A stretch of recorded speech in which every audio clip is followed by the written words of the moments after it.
Hello बच्चों, आइए प्रश्न को देखते हैं। निम्न समस्याओं में रैखिक समीकरण युग्म बनाइए और उनके हल प्रतिस्थापन विधि द्वारा ज्ञात कीजिए। पहला अपने पास भाग केवल दिया गया है। इसमें बोला है दो संख्याओं में अंतर 26 का है और एक संख्या दूसरी संख्या की 3 गुनी है, तो उन्हें ज्ञात कीजिए। प्रश्न को हल करने से पहले इसकी मुख्य अवधारणा के बारे में चर्चा कर लेनी है। मुख्य अवधारणा मुख्य उदाहरण में देखो, इस तरह से समझो कि दो चरों में जब अपने पास समीकरण होते हैं तो दो समीकरण अपने को मिलते हैं। दो समीकरणों से दो चरों का मान आप आसानी से निकाल सकते हैं। अब दो चरों के समीकरणों को हल करने के लिए तीन विधियां अपने पास निर्धारित है। पहली प्रतिस्थापन विधि, दूसरी विलोपन विधि, तीसरी वज्रगुणन विधि।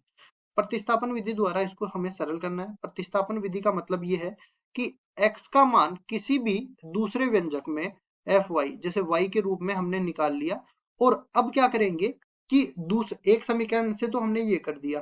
अब दूसरे समीकरण में जो भी समीकरण है दो चरों का, उसमें प्रतिस्थापित हम लोग इसको कर देंगे, तो सारे के सारे अपने को चर y के रूप में मिल जाएंगे। अब y का मान उसमें से निकाल सकते हैं। अब y का मान जैसे ही आया, इस समीकरण में रख के हम लोग x का मान निकाल सकते हैं। इसको बोलते हैं हम लोग प्रतिस्थापन विधि।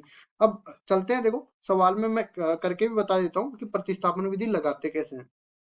हमें बोला है कि दो संख्याओं में अंतर, तो हम लोग मान लेते हैं। माना दो संख्याएं, माना क्योंकि दो चर हमें मानना है, दो संख्याएं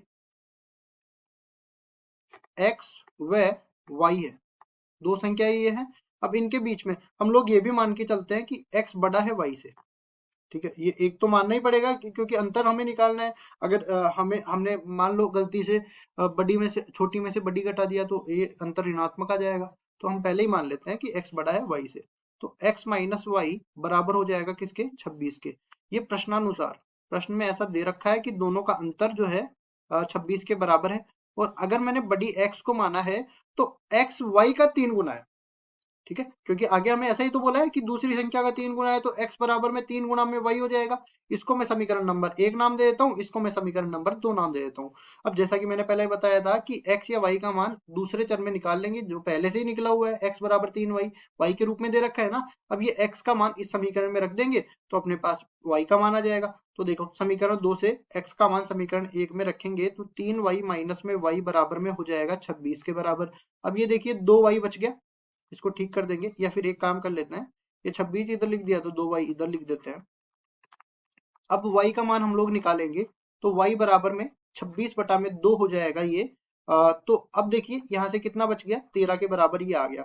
अब y का मान 13 के बराबर आ गया, तो जैसा कि हमने पहले ही देखा था x बराबर में 3y था, y का मान 13 के बराबर आ गया, तो x का मान 3 गुना 13 के बराबर आ जाएगा। मतलब x का मान मिल गया 39 के बराबर।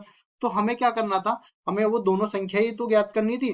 तो पहली संख्या अपने पास, तो हम लोग लिखेंगे दोनों संख्याएं, दोनों संख्याएं 39 व 13 होगी। आप देख सकते हो कि दोनों का अंतर बड़ी संख्या में से अगर छोटी संख्या को घटाते हैं तो 26 के बराबर आता है, और 13 का जो 3 गुना है वो 39 के बराबर आता है। मतलब दोनों ही शर्तों को ये संतुष्ट करता है, तो दोनों संख्याओं का मान ही अपना उत्तर हो जाएगा। आशा करता हूँ ये सवाल आपको समझ में आया होगा। धन्यवाद।